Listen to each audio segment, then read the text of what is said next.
Bismillahirrahmanirrahim. Assalamualaikum warahmatullahi wabarakatuh. Assalamualaikum warahmatullahi wabarakatuh. Bagaimana kabarnya hari ini, Pak? Alhamdulillah. Pak Nidin gimana kabarnya? Alhamdulillah baik. Semangat terus Pak ya. Baik, Pak. Mohon izin, Pak. Mungkin saya akan meminta waktunya beberapa menit ke depan untuk mewawancarai Bapak selaku Kepala Sekolah SMA Negeri 1 Pelampang, yang dimana untuk memenuhi tugas saya selaku guru penggerak angkatan 10. Baik Bapak, ini terkait dengan dilema etika yang dimana kasusnya sama-sama benar. Iya. Dan mungkin di sekolah Bapak selaku pemimpin ada beberapa kasus yang mungkin bisa diceritakan pada kesempatan hari ini, Pak. Untuk pertanyaan pertama, Pak, selama ini bagaimana Bapak dapat mengidentifikasi kasus-kasus yang merupakan dilema etika ataupun bujukan moral? Oh iya, sebagai sebuah institusi saya kira dimanapun itu, apalagi kita di satuan pendidikan seperti ini, akan senantiasa dihadapkan pada kondisi di mana kita akan mengambil sebuah keputusan yang sangat dilematis. Dilematisnya karena sama-sama benar, sama-sama bermanfaat, tetapi ya kita harus mengambil pilihan terhadap permasalahan itu untuk keputusan apa kira-kira yang paling mendekati benar untuk kita ambil keputusannya, walaupun semuanya sama-sama benar. Nah, kita selama ini mempraktekkan dengan melakukan proses identifikasi. Cara mengidentifikasinya paling tidak kita bisa membuat semacam perbandingan. Kasus A seperti apa, kasus B seperti apa, kemudian kita pilah dan pilih mana yang kemudian bisa kita ambil untuk kita jadikan sebagai sebuah keputusan. Jika tidak bisa sendiri, saya kadang-kadang mengundang teman-teman Wakasek itu untuk membantu memikirkan, memberikan pertimbangan dan seterusnya sehingga menghasilkan keputusan yang lebih komprehensif. Saya kira begitu. Baik, luar biasa, Mas. Baik, pertanyaan selanjutnya nih. Selama ini bagaimana Bapak menjalankan pengambilan keputusan di sekolah Bapak, terutama untuk kasus-kasus di mana ada dua kepentingan yang sama-sama benar atau sama-sama mengandung unsur nilai kebajikan? Iya, seperti yang saya kemukakan di depan sebagai argumentasi awal, melaksanakan sebuah keputusan yang sudah kita ambil dari dua pilihan yang sama. Suka atau tidak suka, untuk melahirkan satu keputusan kita pun harus melihat pada berbagai faktor. Nah, baik faktor internal maupun faktor eksternalnya. Setelah diputuskan, persoalan apakah ada yang suka dengan tidak suka terhadap keputusan yang kita ambil itu tidak ada masalah. Ambil jalan aja dulu. Pasti ada yang pro dan kontra terhadap keputusan karena mereka mempertimbangkan ini sama-sama baiknya. Kenapa yang ini dipakai ini enggak gitu. Nah, tapi karena sudah kita putuskan, jalankan saja. Baik. Saya kira seperti itu. Baik, terima kasih Pak. Untuk pertanyaan selanjutnya, langkah-langkah atau prosedur seperti apa yang bisa Bapak lakukan selama ini? Iya, kan kita tentu melakukan proses identifikasi masalah. Kemudian kita ajak teman-teman untuk berpikir bersama. Kemudian dari hasil berpikir bersama itu kita tuangkan dalam bentuk keputusan yang secara tertulis mengikat semua pihak yang ada di sini, di sekolah kita ataupun pada institusi lain yang mempunyai keterhubungan dengan keputusan yang kita ambil. Setelah itu proses pelaksanaan dari keputusan itu ya tentu beriringan dengan rencana-rencana strategis kita untuk mengeksekusi keputusan yang sudah kita ambil. Saya kira begitu. Baik, luar biasa Bos. Untuk pertanyaan selanjutnya, Bos, hal-hal apa saja yang selama ini Bapak anggap efektif dalam pengambilan keputusan pada kasus-kasus dilema etika? Efektivitas pengambilan keputusan itu sebetulnya bergantung situasinya, bergantung masalahnya, bergantung faktor-faktor pendukung Iya. yang memungkinkan untuk kemudian kita bisa mengambil keputusan tentang kasus-kasus yang sama-sama benar ataupun sama-sama memiliki manfaat. Baik. Jadi kalau kita menginginkan sebuah keputusan yang lebih diterima semua pihak, maka kemudian kita pun harus siap menerima masukan dari banyak orang. Siap. Walaupun kadang-kadang keputusan yang melibatkan banyak orang itu lama Pak pengambilan keputusannya. Tapi suka atau tidak suka kita harus dengarkan juga si A, si B, si C, baru kemudian keputusan itu kita ambil dan kita jalankan, sekira seperti itu. Baik, sangat luar biasa, Bos. Untuk pertanyaan selanjutnya nih, Bos. Hal-hal apa saja yang selama ini merupakan tantangan dalam pengambilan keputusan pada kasus-kasus di rumah etika ini? Tantangannya sebetulnya justru pada diri kita sendiri. Oh iya. Dilematis memang. Susah untuk menentukan mana yang akan kita pilih, yang kemudian akan kita putuskan, kita tuangkan dalam keputusan tertulis. Bisa. Tantangannya di kita. Tantangannya di orang-orang yang ada sebagai mitra kita, baik Bapak Ibu guru, teman-teman Wakasek dan kita semua. Tetapi suka atau tidak suka, pilihan harus kita ambil gitu. Nah, tantangan berikutnya terkadang pada tataran implementasi dari keputusan itu. Siap. Ya, persoalan ada saja yang pro dan kontra seperti yang saya sebutkan tadi. Itu biasa itu. Oh, siap. Biasa itu, Mas. Siap. Terima kasih, Bos. Baik, untuk pertanyaan selanjutnya nih, Bos. Apakah Bapak memiliki sebuah tata krama atau jadwal tertentu dalam sebuah penyelesaian kasus dilema etika? Apakah Bapak langsung menyelesaikan di tempat atau memiliki sebuah jadwal untuk menyelesaikannya? Bentuk atau prosedur seperti apa yang Bapak lakukan? Saya kira tidak harus terjadwal ya. Tergantung apa masalahnya. Kalau bisa kita selesaikan hari itu. Ya, kalau Pak Yusuf Kala dulu menyebutkan mantan wakil presiden kita kan lebih cepat lebih baik. Siap. Kalau menunda-nunda keputusan, apalagi itu sifatnya menyangkut paut pada banyak orang, nanti akan bias itu. Siap. Jadi tidak harus dijadwalkan. Kalau bisa hari itu, selesaikan hari itu. Karena masih banyak pekerjaan besok yang menunggu kita. Siap, Bos. Terima kasih banyak, Bos. Baik, untuk pertanyaan selanjutnya, Bos. Adakah seseorang atau faktor-faktor apa saja selama ini mempermudah atau membantu Bapak dalam mengambil keputusan? Sangat. Ya. Keterlibatan banyak orang, teman-teman guru, teman-teman staf tata usaha, teman-teman Wakasek, bahkan teman-teman di kepengurusan komite itu sangat membantu dalam pengambilan keputusan.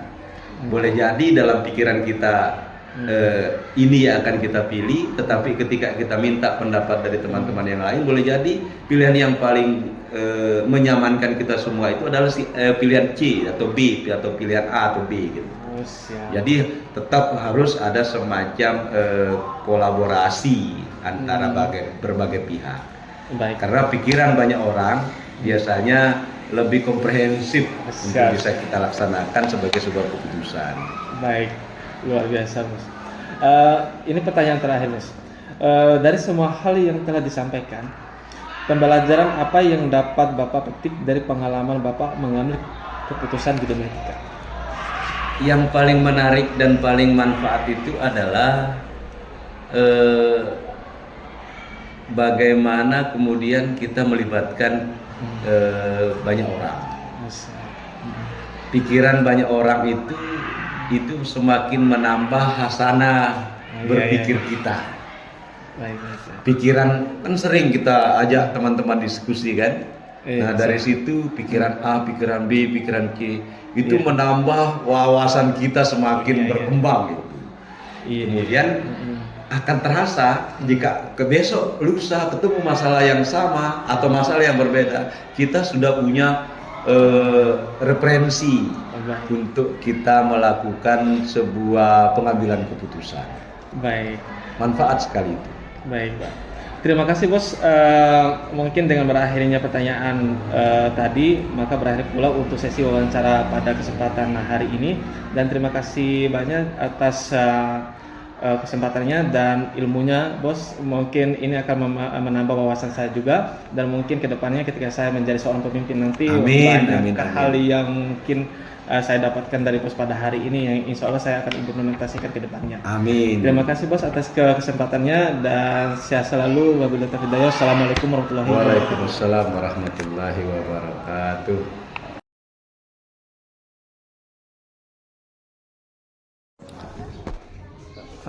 Baik, bismillahirrahmanirrahim. Assalamualaikum warahmatullahi wabarakatuh. Waalaikumsalam. Baik Bapak, dengan kehadiran saya di sini, perkenalkan nama saya Sulaidin SPD, dari Sekolah SMA Negeri 1 Pelampang. Saya lagi pendidikan guru penggerak angkatan 10. Mungkin di sini saya minta waktunya beberapa menit ke depan nih Pak, terkait dengan tugas saya yaitu dilema etika, yang dimana saya nanti akan mewawancari Bapak selaku Kepala Sekolah SDN 4 Pelampang. Mungkin ada beberapa kasus yang membuat Bapak dilema untuk berpikir apakah mengambil keputusan seperti apa, itu yang agak sedikit dilema gitu. Baik Bapak, untuk saya untuk pertama mungkin perkenalkan dulu mungkin Pak, perkenalan diri dulu sebelum saya pertanyakan terkait dengan pertanyaan Pak. Oke. Ya, terima kasih Dinda. Nama saya Fahrudin, Kepala SDN 4 Pelampang. Jadi hari ini saya siap menerima kedatangan Adinda sebagai guru penggerak angkatan 10 untuk berkolaborasi, sharing, tanya jawab tentang satu hal yang menjadi persyaratan Dinda dalam kegiatan guru penggerak. Silakan Dinda. Baik, terima kasih atas sambutan hangatnya Pak. Baik Pak, terkait dengan pertanyaan Pak, yang pertama mungkin selama ini bagaimana Bapak dapat mengidentifikasi kasus-kasus yang merupakan dilema etika ataupun bujukan moral? Ya, jadi karena Adinda sasaran tanya jawabnya itu di sekolah dasar, jadi SD ini memang jadi karena tidak biasa sekolah itu seperti apa, makanya kasus-kasus yang di luar prediksi kita, di luar nalar kita itu sering terjadi di sini. Jadi salah satu contoh yang pertama, ada anak yang punya prestasi, yang punya potensi, yang punya bakat, tapi kadang-kadang dia belum beruntung di bidang lain. Misalnya ketika dia berprestasi tentunya diiringi dengan penghargaan dari pemerintah. Nah ini kadang-kadang kita tidak bisa menjangkau, sehingga inilah kadang-kadang salah satu kendala kita di satuan pendidikan sekolah dasar ini. Ada siswa yang berbakat, yang berpotensi, tapi kadang-kadang dia belum beruntung mendapatkan support dari pemerintah, dari sekolah. Nah sehingga sekolah sebagai ujung tombak pendidikan di tingkat bawah ini mengambil jalan keluar, mengambil cara sendiri yang tidak biasa. Ya mungkin dengan adanya dana-dana yang ada di sekolah, yaitu kita atur sedemikian rupa sehingga anak-anak yang punya bakat, yang punya prestasi, yang punya potensi ini kita intervensi. Itu apa isu utamanya. Oke. Baik Pak, terima kasih banyak. Baik Pak, saya lanjut di pertanyaan kedua. Selama ini bagaimana Bapak menjalankan pengambilan keputusan di sekolah Bapak, terutama untuk kasus-kasus yang dimana ada dua kepentingan yang sama-sama benar atau sama-sama mengandung nilai kebajikan? Ya jadi gini, karena prinsipnya pendidikan ini kan berlaku untuk semua. Jadi jargon negara seperti itu, sekaya negara kita ini jadikan pendidikan untuk semua. Kadang-kadang meskipun pendidikan untuk semua ini, kadang-kadang kita dihadang oleh aturan, oleh regulasi. Kadang-kadang keinginan sekolah itu belum tentu inline dengan keputusan regulasi pemerintah, sehingga sekolah selaku eksekutor pendidikan ini, eksekutor pendidikan di tingkat bawah itu harus mengambil langkah berani. Misalnya itu tadi. Nah, ketika anak punya prestasi hanya lewat PIP saja bantuan yang diberikan oleh pemerintah, tetapi mereka juga tidak beruntung di situ, maka sekolah dengan rapat komite, rapat dewan guru memberikan satu solusi. Karena anak ini juga perlu kita intervensi meskipun mereka belum beruntung dapat PIP, jadi mereka kita berikan sekedar untuk untuk menunjang kegiatan mereka dalam hal prestasinya, ya kita bantu dengan sekedar dana yang ada di sekolah, sambil jalan itu usulan-usulan yang diberikan oleh pemerintah murni, itu caranya.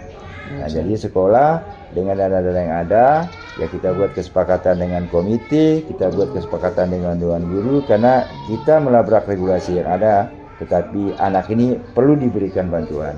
Baik, Jadi Pak. terpaksa kita ngambil satu keputusan yang ekstrim, tapi yang jelas ini untuk masa depan mereka. Baik, terima kasih Pak. Baik, untuk ke pertanyaan ketiga Pak, langkah-langkah atau prosedur seperti apa yang biasa Bapak lakukan selama ini?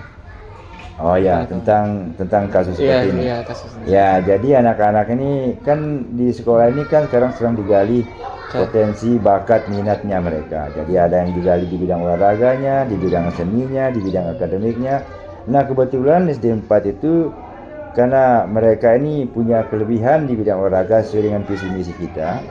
Jadi mereka sudah berani tampil di level antar kabupaten khusus main bola.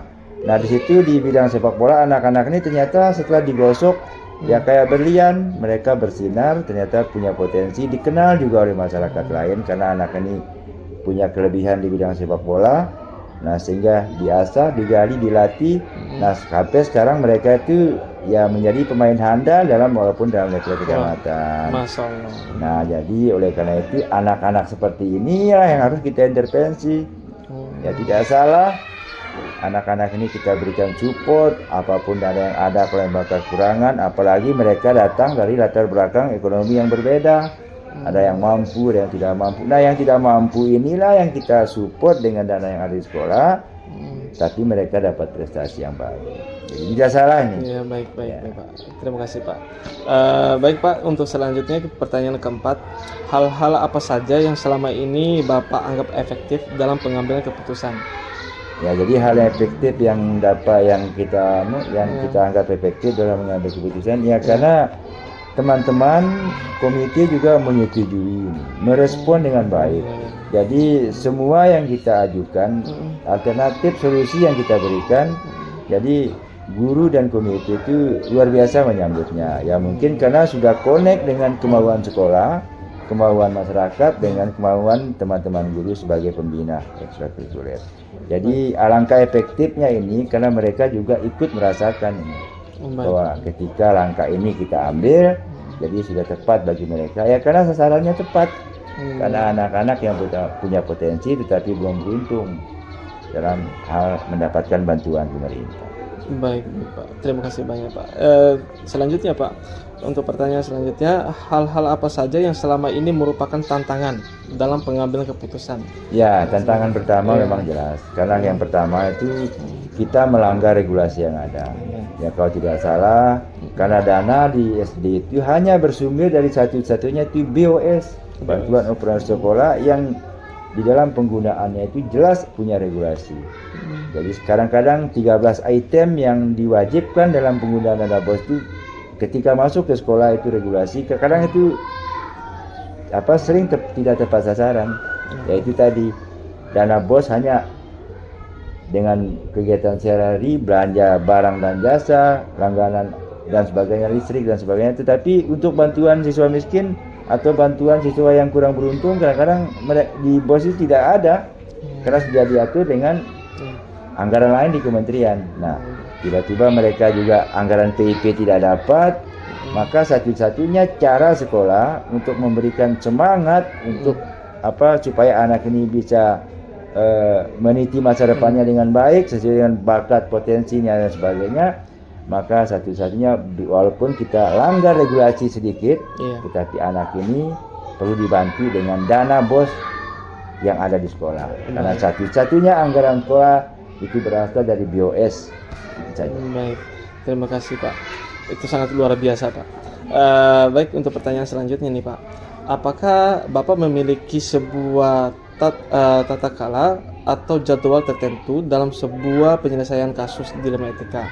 Apakah Bapak langsung menyelesaikan di tempat atau memiliki sebuah jadwal untuk menyelesaikannya? Ya, jadi kasus itu sebenarnya kalau kita menganalisa kasus sekolah itu tentu kita lihat dulu secara bijak, secara jernih bagaimana bobotnya kasus itu. Nah, ketika kasus ini harus melibatkan para pihak, ya tentu kita analisa dengan matang dulu, kita bawa ke forum rapat kepala sekolah. Ketika ini sangat krusial kasusnya, kita bawa ke rapat komite dan kepala sekolah, ya rapat paripurna.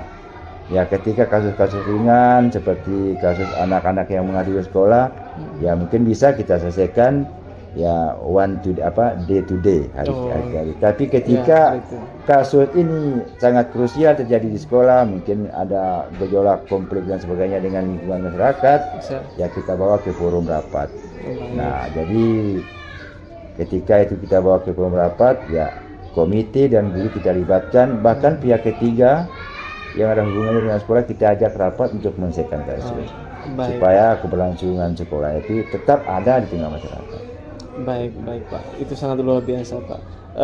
Pertanyaan selanjutnya Pak, adakah seseorang atau faktor-faktor apa yang selama ini mempermudah atau membantu Bapak dalam pengambilan keputusan dalam kasus-kasus tersebut? Ya, memang ada ya, karena komite itu sebagai mitra sekolah, tetapi terkadang komite yang ideal itu mereka tidak boleh menuruti kemauan sekolah sebenarnya, karena komite itu sebagai fungsi kontrol sekolah itu mereka mestinya harus berbeda dengan sekolah, karena kalau komite itu fungsinya hanya penurut saja, itu kadang-kadang sekolah itu tidak efektif ya.